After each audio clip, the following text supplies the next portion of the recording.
What's up, everybody? This is Mr. Second Passport. Today, I'm going to cover a very important topic for all of us these days, and that is the internet, right? Our access to the internet. And if you move to Ecuador without taking into account what I'm about to tell you today, you could find yourself constantly without internet service. So this is a big deal still in a place like Ecuador. I know it sounds crazy, a lot of what I'm about to say today, maybe for someone from North America who's maybe 10, 20 years, 30 years past this problem already, but there's still a grave problem with connectivity in Ecuador, and it's something you should keep in mind before moving here and selecting where you want to live. And that's the same if you want to buy or rent, right?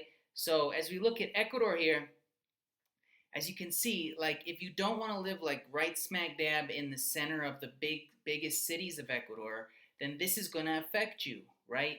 There you might have connectivity issues. Okay, there are three basic types of internet service providers in Ecuador, and obviously the first main one is the government-backed and government-ran CNT. It's the telephone provider here in Ecuador of landline phones, and also they also offer internet. There's a big problem. There's a lot of rural places in Ecuador, right? Always been your dream to live there, but when you're actually there, you realize you have this huge, enormous problem, and that's internet connectivity. In a lot of these places, the only internet service provider there is CNT, right? The big government one. But it's happened to me. There's a problem. Say you go to your little CNT office in town. This happens a lot on the coast where it's a lot more rural. I can't say that word. Rural. And what happens is they tell you, I'm sorry, no internet for you, basically. Uh, there's no more ports. I don't know what that means, but they've told me that before, and I was scared out of my mind because I had already rented a property where I was going to be in the outskirts of Quito, right, where I was actually going to put a business, and I wouldn't be able to without the internet. And there was literally no other internet options except CNT, and this was just a couple years ago, and I went to CNT and they said, nope, sorry, no internet for you. There's no more ports in your town. I don't know what that means even, but it's very common, right? You can't just like you need a telephone line. They need to have ports, whatever that means, in each town in order to connect you to the internet. And even if you do get internet from CNT, it's not that great compared to maybe what you're used to. The average speeds right now, 2021 in Ecuador, you're looking at they say they'll sell you a plan for 10 megabytes per second, but really it's more like five usually, 4 or 5, 3 to 5 ish, and you can feel the difference if you're used to navigating, say, in North America in a standard basic AT&T plan where you get 50 megabytes per second, or 75 or 100, which is more or less the norm as that I've seen in North America. I have a few plans up there myself. Now, in these little small, I say I'm kind of shit towns on the coast of Ecuador, or maybe here in the highlands or wherever, especially in these coastal lowlands, uh, well, particularly on the coast, what a lot of people have are this option of line of sight providers, where some guy will put an antenna on a mountain and then they'll kind of splice off the internet and you pay them a monthly fee. Now, there's a lot of setbacks. For some people on the coast, this is the only option they have. There's some local guy put an antenna, and yes, I've bought from these people, and as you can imagine, the service is very hit and miss. For me, it was miss. It was terrible, my service. And there's one company here in Quito that offers the also line of sight service. It's called Punto Net. It also offers like 5 to 10 megabytes per second, and it's problematic because if the internet goes out on you, how could you survive 2 to 5, 3 to 5 days without internet?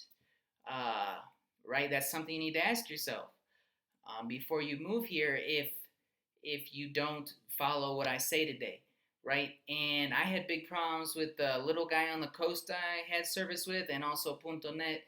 Like if it's cloudy, if it's foggy, if it's a torrential rain, it can affect your internet service. On peak time, since you're being spliced off and sharing the bandwidth with a bunch of other people, with these little guys that might sell you internet on the coast, little entrepreneurs, I call. Uh, on peak hours like 6 to 8 p.m., everyone's at home on surfing the net. You could definitely feel a drag on your speed, right? Are these things that you're willing to put up with on a daily basis, right? And now this third option that has made it to Ecuador is fiber optic. It's what I have in one of my properties here in the Quito area, NetLife. And they give you a legit, I've tested, 50 megabytes per second. That's what they sell you, and that's what you get, which is kind of rare in Ecuador too. And I'm very, very happy with their service. And they are all over Ecuador, but not 100%, right? Net life, and it's an AT&T similar speed what you get in North America, at least in the U.S., of a basic plan of 50 megabytes per second. That's about as fast as is offered as I've found here in Ecuador, right? Now, there are problems, right? Also, if you're in a high rise, like I have one property in the middle of Guayaquil, you'd think there's a ton of options and it's in a high rise like this. Uh, and there isn't. There's just one provider. These internet providers in Ecuador, not so good ones, in my opinion.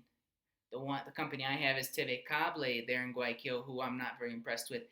What they've done, I think through some corruption or whatever, but they have somehow monopolized the whole building and said, no, this building is only wired for us or whatever. And that's what's happening to me in Guayaquil. And the only internet option I have is TV Cable, this one company I'm not too enthralled with, right? And that can happen to you in even in the biggest cities of Ecuador, depending on your building. So here's a look at the Quito area coverage of NetLife.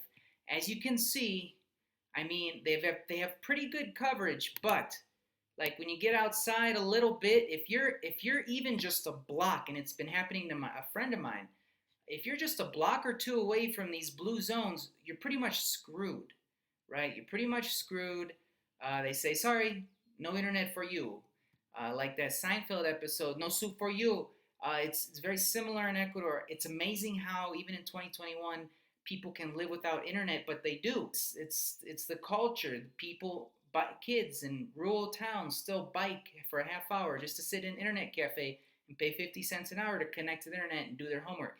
There's still that culture here. It's amazing 2021, but it's definitely something you should keep in mind. So before you buy or rent, you should definitely see if there is legit internet coverage for you and what you want to do. Let's take a look at playas, right, on the coast.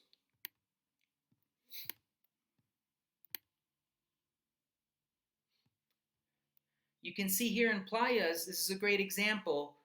Right here in the center of town where not many gringos are going to want to live is where they have the most service. And then right here along the coast, where a lot of rich Guayaquil people have their houses, they also have coverage. But if you buy the real cheap stuff, like over here by Posorja or Data de Posorja, or if you go a little north to Ingabao and some really nice, secluded, cheaper beachfront property, you're not going to have any internet. There might not even be CNT here. There's definitely, as you can see, there's no fiber optic with NetLife. It is a big problem for you and something you should keep in mind, again, before you buy or rent in Ecuador. I'm Mr. Second Passport. If you like this, don't forget to subscribe and hit the like button for more just like this. Take care.